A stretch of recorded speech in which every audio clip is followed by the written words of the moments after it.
République démocratique du Congo, jusqu'à nos jours, a été dirigée par 9, je dis bien 9 présidents. Bato barotuna mais 9 présidents lolenge nini parce que toyebi moto abandaki ezalaki président Joseph Kasavubu, toyebaki ki président Joseph Mobutu, Joseph baleki ebele na Congo, Joseph Kasavubu, Joseph Mobutu, toyotaki osusu Joseph Kabila, tozongi nanu wana mboka bakolobaki balobi mboka ekambamaki na Joseph Kasavubu, kolongwa na ye ezalaki Joseph Mobutu, kolongwa na Joseph Mobutu ezalaki na Mzee Laurent Désiré Kabila, toyei koyeba Kabila lisusu, et puis toyeba Kabila sadi Joseph Kabila, et lelo tozali na président Félix Antoine Tshisekedi Tshilombo, eza kaka 5 présidents mais lolenge nini bino bozoyebisa biso ke bazalaki 9. Voilà. RDC est touché par 2 guerres majeures impliquant de pays voisins et des groupes armés Ces conflits causant d'énormes pertes humaines et de déplacements massifs de population. Bakongolais baimboka bakufaki mingi kobeta konyokola ezalaki vraiment passe tellement difficile ezalaki ete baimboka bakufaki vraiment ebele balobi na biso balobi des millions de Congolais. Topesi bino mbote balandi ya Congo Mokonzi Télévision wana tozomona mokambi na biso DG otobingi na kombo ya Jean Mwembo Kazadi. Topesi mbote uta mboka ya Australie, topesi bino nyonso baimboka bana mboka ya République démocratique du Congo, bai diaspora pourquoi pas bino nyonso oyo bingami congolais topé congolaise, mbote bisika nyonso ezwami bino ngawa bino mosali na bino na kombo ya Dieu merci bongo. Nasali boso na bino pona kozwa ba moment moke ya partager en ce qui concerne la République démocratique du Congo.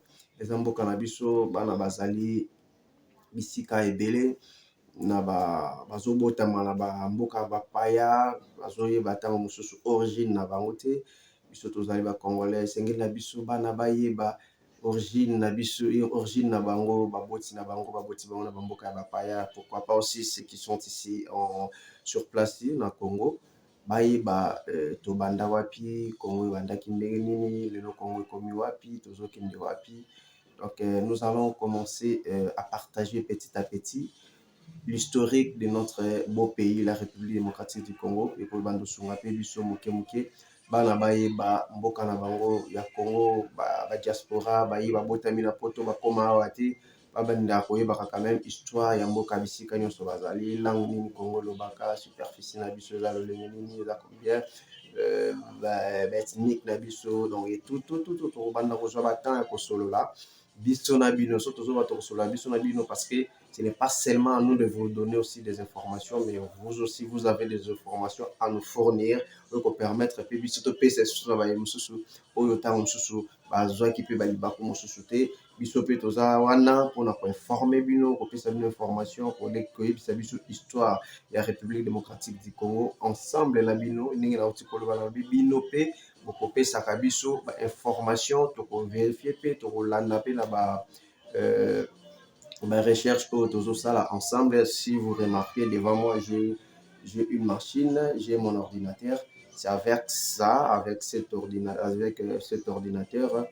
qui est toko nakobanda pour ça ensemble la recherche pour nous informer pour yebisa na baimboka le lenge nini Congo ebanda tozaki na combien de présidents. Il faut pas oublier le président actuel, le président Félix Antoine Tshisekedi Tshilombo, 9e président. Sur le lobby bongo et nous tout simplement avant mboka ezala géré par na biso moko totaki kolekana na 4 présidents au bazalaki libanda na mboka Belgique kasi bazalaki ko kamba République démocratique du Congo yambo biso moko to récupérer donc surtout sali 4 plus 5 nous avons déjà 9 présidents mais au yamboka penza ya biso moko actuellement eza 5 donc yeba ensemble.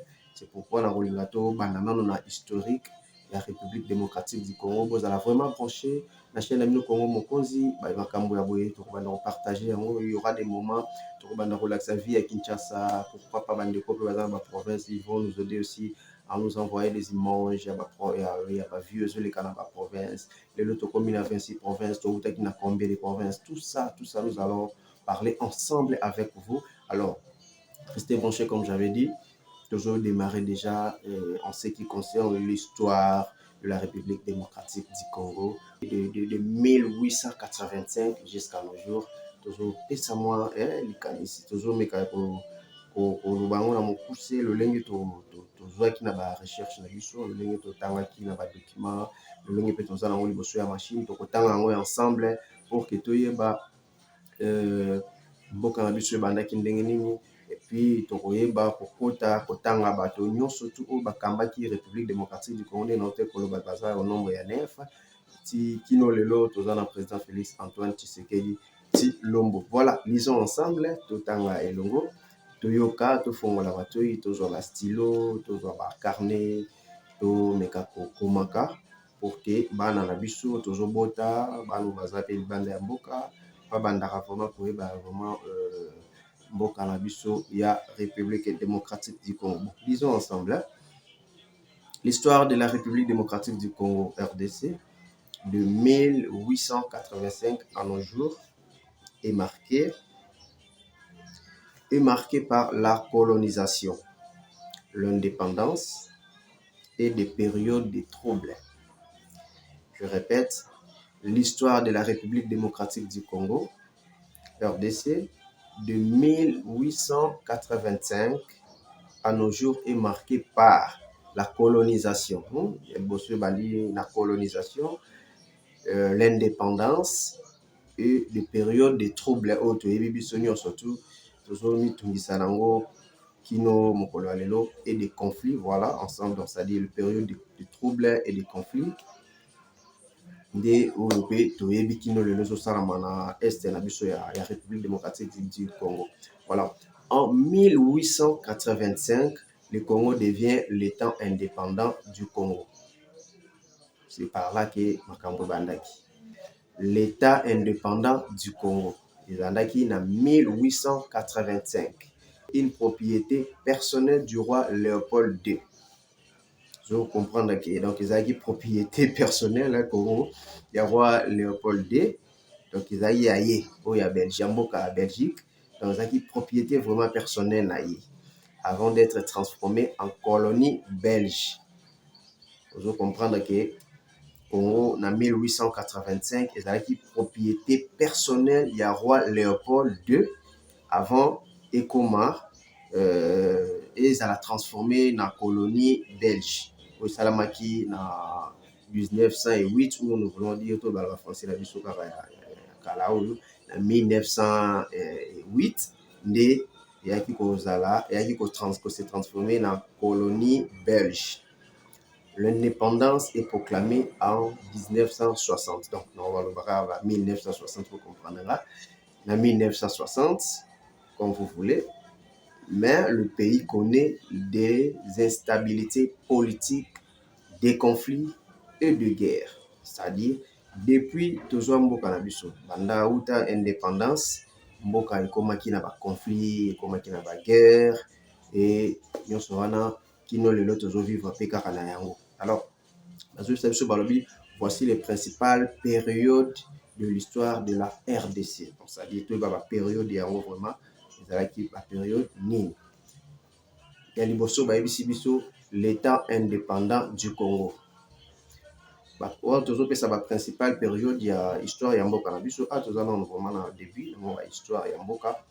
Il y a l'État indépendant du Congo où ils ont de 1885 kino 1908. Wana yambo wana bengamaki l'État indépendant du Congo. Wana tozolo bango bien que le roi Léopold II de Belgique établit le Congo comme sa propriété privée, exploitant des ressources, notamment la caoutchouc, par un système de travail forcé, de violence, voilà, c'est-à-dire avant d'exploiter la richesse na biso, au monde il va passer cet exemple là, ici biso caoutchouc et ben ici biso zaki vraiment la lolenge moko ya malamu te, il y a violence, donc voilà, ben vraiment comme ça la passe. Alors cette période est marquée d'importantes atrocités et la mort de millions de Congolais.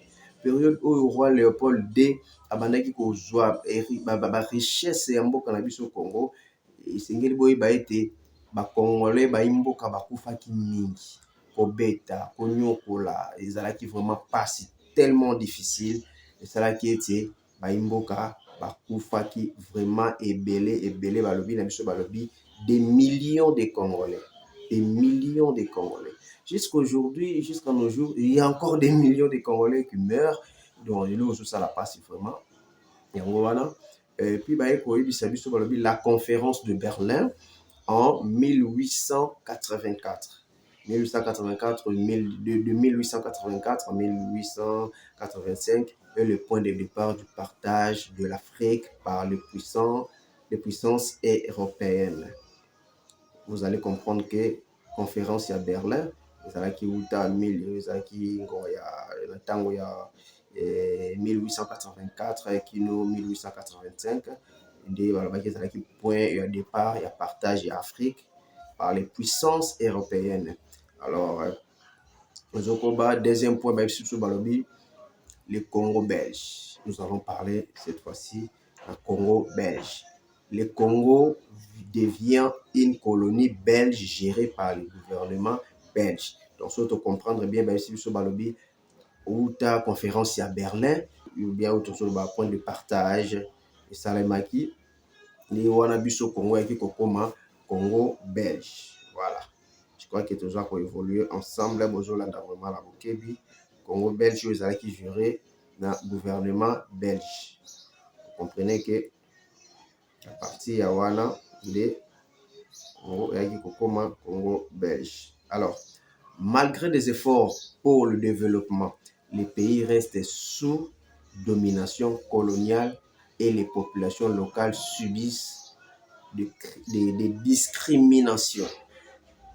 Malgré tout comme Congo belge, malgré tout cela, le Congo a toujours la domination coloniale, où ils ont vraiment carapace pour la population locale, pour subir la discrimination, les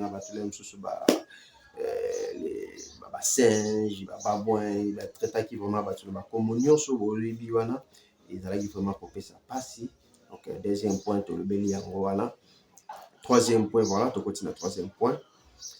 L'indépendance et la crise congolaise de 1960 à 1965. Le Congo obtient son indépendance le 30 juin 1960 et avec Patrice Emery Lumumba comme Premier ministre, avec la sécession du Katanga dirigée par Moïse Tshombe et l'assassinat de Lumumba plongeant le pays dans une période de troubles politiques. La crise congolaise implique des interventions étrangères et des conflits armés. Donc, vous comprenez qu'après l'assassinat, il y a Premier ministre Mboka vraiment est sur la période il y a des troubles politiques. Donc, même qui sur Makambo, belé, et c'est qui disons, des troubles politiques. La crise congolaise implique des interventions étrangères et des conflits armés. Vous comprenez que crise est comme qui est vraiment intervention il y a étranger pour intervenir parce que Mboka est vraiment la crise politique makambo comme qui vraiment un peu difficile. De sika wana ezalaki troisième point sika wapi oyo tozwaki indépendance na biso pe Kondo Lumumba aki kotika biso na nzela ya assassinat oyo toyebi biso nyonso histoire wana. Et après cela, toujours dans le quatrième point, on va bengi le régime de Mobutu. Le régime de Mobutu est bandaki Huta 1965 kino 1997. Bon, nous pouvons dire 1965 kino 1997. Des période oyo président Mobutu a régné qui on va bengi Joseph Désiré Mobutu a qui ko pouvoir na yawana. Et puis, à ce qui a été le président Mobutu, à ce qui peut pouvoir na nzela ya coup d'état. Le coup d'état de Salamaki en 1965, le coup d'état de Salamaki. Et puis, le président Mobutu a été le pays. Et Mboka est comme qui rebaptisé na kombo ya Zaïre, et Mobutu met en place une politique de zaïrianisation, nationalisant les entreprises et le bien ya mboka. Alors, le régime de Mobutu était marqué par la corruption, le népotisme et... On va aller ensemble. Nous sommes là. Le régime de Mobutu est marqué par la corruption, le népotisme et la répression politique. On est avec le Lengi Mobutu à Tambusaki pouvoir naïe. Voilà. Alors si toujours que les malembe toujours quand est-ce qu'on a 5e point, ceux qui bozo se souvenir na bandi na baki toujours que ça onda munda boye pour que tout banda ko comprendre un peu toujours que ça point par point to kazo kabola ndenge et salemaki to ko ba peut pas développement. Alors le guerre du Congo 5e point, guerre ya Congo outa 1996 kino 2003 et l'instabilité persistante 2023 présent, voilà. Le guerre du Congo 1996-2003 et l'instabilité persistance 2003. Alors la RDC est touchée par 2 guerres majeures impliquant des pays voisins et des groupes armés Ces conflits causant d'énormes pertes humaines et de déplacements massifs de population. Comprendre que dans la guerre kubandi wana na 1996 ou 1996, alors esalaki ke to perdre lisusu baiki ya mboka pe esalaki vraiment pasi tokotaki vraiment période moko ya mabe lisusu wana.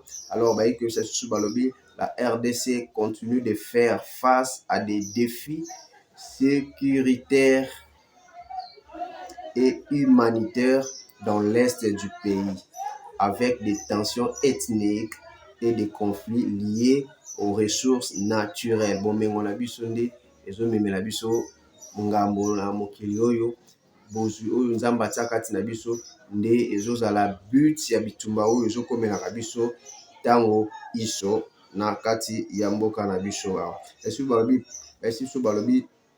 La RDC continue de faire face à des défis sécuritaires et humanitaires dans l'est du pays, avec des tensions ethniques et des conflits liés aux ressources naturelles. Voilà, je crois que na moi mokuse meki kozwana no dobi déjà ya historique ya mboka na biso point par point tozaki tolobeli point ya guerre na Congo, tolobeli point ya régime ya Kondo Mobutu, tolobelaki point ya l'indépendance et la crise ezalaki na mboka na biso République démocratique du Congo, tolobelaki pe lisusu le point ya le Congo belge, tolobelaki pe lisusu point ya l'état indépendant du Congo. C'est-à-dire topesaki quelques points oyo esimbaki vraiment base ya mboka na biso ndenge bandaki kino tokomiaki na mokolo ya lelo. Alors nakosilisa kopesa historique ya mboka na biso na ba point oyo nyonso toti kotanga. Je crois ezalaki soki bolandi nga na bokebi totangi 5 points oyo ezalaki eza ba point moko vraiment ya minene oyo etambusaki mboka na biso kino mokolo ya lelo. Alors bolanda lisusu video oyo na bokebi bobandela kolanda yango pour que boyoka venda lisusu bien bokanga ba point oyo esala mboka na biso uta ba roi belge kino tozaki kozwa indépendance na biso. Donc bon comprendre vraiment esika nini Congo na biso eutaki. Donc tosimbamaki nanu pa ya otobengaka bandoko na biso ya mboka Belgique kino tozaki kozwa mboka na maboko ya bana mboka oyo ezalaki na ba effort ya premier ministre Kondo Patrice Emery Lumumba nde esalaki ke lelo Congo ezwa indépendance nango ebanda sikoyo kose gérer na ye moko na bana mboka ezalaki uta 1960 ou 1960. Comprenez que toujours indépendance na 1960, mais bakobanda 1885 po tokóma wana. En tout cas mboka ezalaki toujours na maboko ya baroi ya mboka Belgique oyo bayebisi biso babandaki kozwa biloko na biso na kopie na konyokola population, kobeta, kokomisa bango lokola baesclave na bango. Donc lokola kutu te me kosala bango baesclave ya babelge.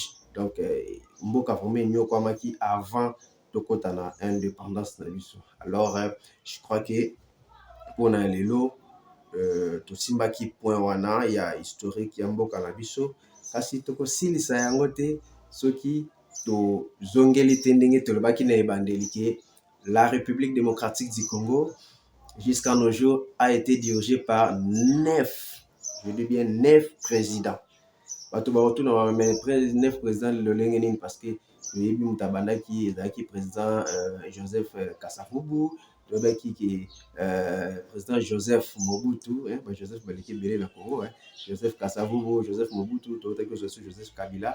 Donc tozongi nanu wana. Donc mboka bakolobaki balobi mboka ekambamaki na Joseph Kasavubu, kolongwa na ye ezalaki Joseph Mobutu, kolongwa na Joseph Mobutu ezalaki na Mzee Laurent Désiré Kabila, toye koyeba Kabila lisusu, et puis toyeba Kabila sadi Joseph Kabila, et lelo tozali na président Félix Antoine Tshisekedi Tshilombo. Eza kaka 5 présidents mais lolenge nini bino bozoyebisa biso ke bazalaki 9. Voilà, soki toyebisi biso ke ezalaki na 9 présidents na oyo baleki na mboka na biso ya Congo kino lelo, elingi koloba tout simplement que il y avait 4 présidents à l'époque, ils étaient des rois ya mboka ya Belgique. Ba roi ya mboka Belgique babandaki ko diriger mboka na musika parce que bango nde babandaki ko gérer mboka na biso ya Congo. Yango wana omoni ki tozoloba bazalaki bazana au total bazana na nombre ya 9, c'est-à-dire 4 oyo bazalaki ba roi et puis 5 oyo biso touti kozwa après indépendance. Yango tokomeka kozongela bakombo na bango mpona boyeba kosimba bato nini bakambaki République démocratique du Congo. Voilà. Je crois que Jean Mwembo Kazadi, le DG azolanda biso elongo na baimboka, vous allez vraiment toujours ozomona quelque chaîne na biso comme ezali Congo Mokonzi télévision, c'est-à-dire Congo ezali mokonzi, Congo ezali nde ya biso, Congo ezali ya biso moko. Yango photo sala kapé ba émission lolenge ya boye kotalisaka baimboka bayeba vraiment mboka na biso ya Congo. De tobandaki na historique topesaki ba point mbango 5 points majeurs oyo isimbaki vraiment historique na biso ya République démocratique du Congo. Kasi sikoyo tokoti na ya point ya suka oyo tozolobela ezali bayi oyo bakambaki mboka na biso ya République démocratique du Congo bazalaki 9. Bazalaki te au nombre de 9, c'est-à-dire wuta 1885 kino lelo tozali na 2025, président baleki 9 na Congo. 9. Alors na 9 wana 4 bazalaki ba roi na zongeli koloba malamu, bazalaki babengamaki ba roi ya mboka Belgique, ba roi ya Belgique, pe 5 oya biso ya bana mboka tango baki kozwa makambo après indépendance. Voilà. Sikoyo totanga bakombo na bango pour comprendre que autres jours déjà ya solo bazalaki 4 ya yambo ezalaki roi Léopold II, yende mutazaki moto ya yambo ya kokamba République démocratique du Congo. Tobengi na kombo ya roi Léopold II. Ndiwanande akambaki mboka moto ya yambo et simanaye toki komona le roi Albert Ier, roi Albert Ier yazali moto ya mibale oyo akambaki mboka lokola mokonzi la Belgique pe mokonzi ya République démocratique du Congo. Otika roi Albert Ier toye komona lisusu roi Léopold cette fois-ci 3. Tobandaki na roi Léopold II, toye na roi Albert Ier et puis toye kokoma lisusu na roi Léopold 3. Bango wana baza bato bazalaki ko se succéder pour na kokamba pe République ya biso ya République démocratique du Congo. P quatrième tozomona le roi Baudouin, voilà. quatrième tozomona roi Baudouin azali quatrième président oyo akambaki République démocratique du Congo avant bien sûr l'indépendance. Comprenez bien, avant l'indépendance, 4 présidents oyo de bakambaki mboka na biso Congo, sadi bazalaki ba roi na mboka Belgique et bazalaki ba président ya Congo bango nde babandaki ko gérer mboka na biso avant l'indépendance, avant que le fait Patrice Emery Lumumba abunda mpona kozwa indépendance, bango nde mutu bakambaki mboka na biso nazobandela mpona baye mosusu boyoka lisusu malamu. Bato bakambaki Congo liboso bazali 4 ya liboso abengami na kombo ya roi Léopold II, ya mibale abengami na kombo ya roi Albert Ier, ya misato abengami na kombo ya roi Léopold III, pe ya suka ezalaki le roi Baudouin. Voilà, esali biso 4 présidents étrangers oyo basimbaki mboka na biso ya Congo. E kolongwa na bango toye komona ya biso moko yaki kobanda sikoyo moto ya liboso abandaki kodiriger République démocratique du Congo abengamaki na kombo ya Joseph Kasavubu, et nazalaki premier président ya mboka oyo ya République démocratique du Congo, c'est-à-dire ya mwana mboka ya yambo azwaki makambo na maboko mpona kokamba mboka na biso Congo, ye wana nde abengamaki na kombo ya Joseph Kasavubu, bien sûr pendant que tozwaki indépendance na biso.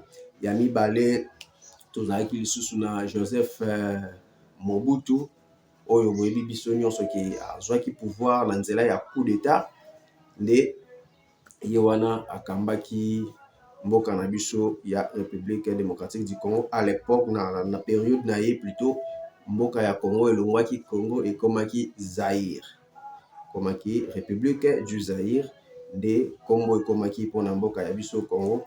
Kotika ye eyaki kozwa biso lisusu le président le fait bango tuni baza pete uta Joseph Kasavubu atika biso Kondo Mobutu atika biso pe Mzee Laurent Désiré Kabila oyo tokomi na 3e président oyo ya biso moko ya mboka oyo akambaki mboka ye aza 3e président na oyo akambaki mboka, mais soki tozongi na lignée azali 7e, so tobandi na banda Congo belge kino lelo azali 7e, soki tobandi na indépendance na biso ya mboka et azali 3e président Mzee Laurent Désiré Kabila. Alors après ye ayaki kozala succédé epai ya Joseph Kabila Kabange oyo babengi Joseph Kabila Kabange, ye wana nde azalaki 4e président ya République démocratique du Congo, mais uta Congo belge azali 8e président. Nasi bozo comprendre nde tozoloba uta Congo belge kino lelo Joseph Kabila azalaki 8e président, mais kino indépendance kino lelo Joseph Kabila azali 4e ou azalaki 4e président ya mboka na biso. Alors kotika ye kokoma na Félix Antoine Tshisekedi Tshilombo oyo azali kino mokolo ya lelo azali 5e président ya République démocratique du Congo, kasi biso tozobeta lisolo ya 9, c'est que azali 9e uta Congo belge kino lelo Félix Antoine Tshisekedi Tshilombo aza 9e président, kasi uta indépendance kino lelo Félix Antoine Tshisekedi Tshilombo azali 5e président mwana ya mboka oyo ya kokamba République démocratique du Congo. Voilà, mpona mokolo ya lelo je crois que tozosukela awa azobandela moke kotanga lisusu 9 président oyo baleki na République démocratique du Congo uta Congo belge kino lelo, et puis bokomona ke na katikati wana tozolobela 5 président wana ezali ba oyo babandaki na après indépendance ya mboka. Voilà, tobandeli tolobi ezalaki na roi Léopold II, ezalaki na roi Albert Ier, ezalaki na roi Léopold III, ezalaki lisusu na roi Baudouin. 4 roi wana nde bakambaki République démocratique du Congo avant tozwa indépendance. Après bango ntango mboka ezwami na maboko na biso moko bayimboka bana mboka, toye kozwa président Joseph Kasavubu, toye kozwa président Joseph Mobutu, toye kozwa président Laurent Désiré Kabila, toye kozwa président Joseph Kabila, pe toye kozwa oyo toza na kino lelo président Félix Antoine Tshisekedi Tshilombo. Voilà, ceux qui vous sepeli, vous commentez, vous partagez, vous pouvez ça ba remarque, vous pouvez ça ba makanisi, ou pas ali na ba histoire ya yebi ya République démocratique du Congo kasi bato mosusu ba yebite, beaucoup mela biso botindela biso pe yango, o biso le roi toujours ya liboso na bino na ba etando ike, ba yimboko bazolanda pe biso, ba bénéficier toujours na histoire ya mboka kasi tokotika te ko continuer ba recherche pour la toyeba to découvrir vraiment mboka na biso ya République démocratique du Congo. Tokoyeba ba bantu ba tuti ba tokobeta ba histoire wana nyonso ba utawapi donc origine na bango ezalaki nini, lelo tozalaki tobandaki na combien de provinces, lelo tokóma nango combien, toza na ba chef lié combien, donc tokobeta mina masolo ya Congo, tokobeta masolo ya Congo na émission na bino, kozala toujours branché na Congo Mokonzi télévision pe bola po epesa bino opportunité ya kolandaka toujours histoire ya mboka na biso ya Congo.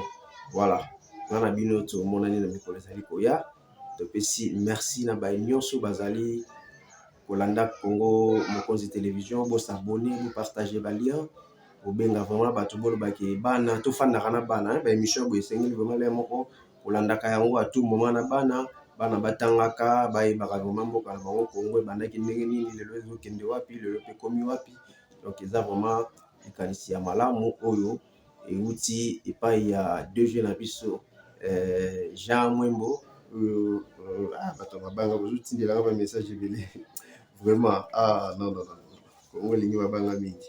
Voilà ndenge na bandaki koloba likanisi euti epai ya DG na biso Jean Mwembo alobi pourquoi pas tobanda pe kopesa lisolo ya Congo tosolola na bacongolais biso topesa oyo tozosala ba recherche bango mpe bapesa oyo bazozwa na ba recherche tosangisa yango elongo tolakisa bayimboka vrena mokili mobimba bayeba Congo eza lolenge nini, ba ressources na biso eza nini, ngambo tomemi lelo ezaka mpo nzambe akinela biso bomengo. Donc yango tozokutana nango lelo mais faut vraiment tobeta masolo ebele ya Congo bana mpenza tozosenga bino vraiment bolandaka yango mingi na bana mpona toyeba kokanga vraiment mboka na biso Congo, koyeba historique ya Congo ebandaki ndenge nini ti na période oyo tokomi lelo, badetail ekozala vraiment toujours ebele, botikala branché na chaîne na bino Congo Mokonzi télévision. Ngawa bino Dieu merci bongo na pesi bino vraiment merci na bayi na bino nyonso oyo bozalaki liboso mpona kolanda vraiment lisolo toti kobeta boyezala toujours branché pour que borataka ba notification te ntango tozotia ba émission ya sika tokoexplike ndenge nini Joseph Mobutu akambaki mboka na détail nango, ndenge nini dictature esalamaki, ndenge nini Mzee Laurent Désiré Kabila ayaki kozwa pouvoir, tokobeta masolo ebele eza ya Congo, Congo eza masolo eza ebele. Voilà, encore une fois merci na DG Jean Mwembo, merci na Biochkan Ponzi oyo azali vraiment réalisateur na biso. Merci à ma très chère épouse Madame Joséphine Lomia oyo azosambela vraiment mpona biso mingi, alembaka losambo te mpona kotika mboka na ye ya Congo, alembaka losambo te mpona kotika chaîne oyo ya Congo Mokonzi télévision. Et à notre belle et jolie nana, jolie fille, jolie bébé juste dit, notre princesse. Alors gros bisous à vous, je vous aime beaucoup. Bino pe baimboka tolingi bino mingi opaza na posa ba dédicace na ye akomela biso na ba commentaire na banini nyonso surtout na ba numéro bozomona kozala affiché, eza affiché plutôt bopesa biso ba kombo so kozala posa ba dédicace soki pe kozala ba information ya malamu opesi biso tokomeka koétudier pe yango so tokomoni ezali vraiment information moko ya malamu tokopartage pe ensemble ngana bino tokabwani na mokolo ya lelo. Allez, ciao.